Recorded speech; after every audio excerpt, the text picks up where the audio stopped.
উপজেলা হতে নতুন সুযোগ এসেছে। এখানে একটা নিজস্ব সংস্কৃতি গড়ে তুলতে হবে, খেলাধুলার চর্চা বাড়াতে হবে, নেতৃত্ব গড়ে তুলতে হবে।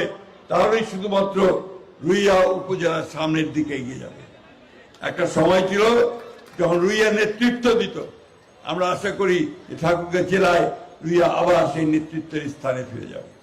কি ভাই, যাবে না? যাবে না?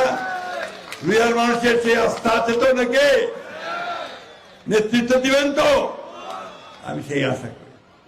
আমি বক্তব্য বরাবর আপনার রৌদ্রে কষ্ট করছেন, অনেকক্ষণ ধরে এখানে বসে আছেন, ছেলেমেয়েরা বসে আছে। আমি সকলের কাছে শেষ আবেদন রাখতে চাই, আমরা জনাব তারেক রহমানের নেতৃত্বে আমরা সামনের দিকে এগিয়ে চলেছি। ইনশাআল্লাহ আপনারা সেই সমর্থন অব্যাহত রাখবেন এবং সকলকেই আপনারা উদ্বুদ্ধ করবেন নিজের এলাকাকে, আপনাদের উপজেলাকে গড়ে তোলার জন্য। একটা মহল চেষ্টা করছে দেশে অস্থিতিশীলতা সৃষ্টি করবার জন্য। আপনাদের কাছে আমাদের আবেদন যে অস্থিতিশীলতার সৃষ্টি না করতে পারে তার জন্য আপনাদেরকে সতর্ক থাকা, সজাগ থাকা।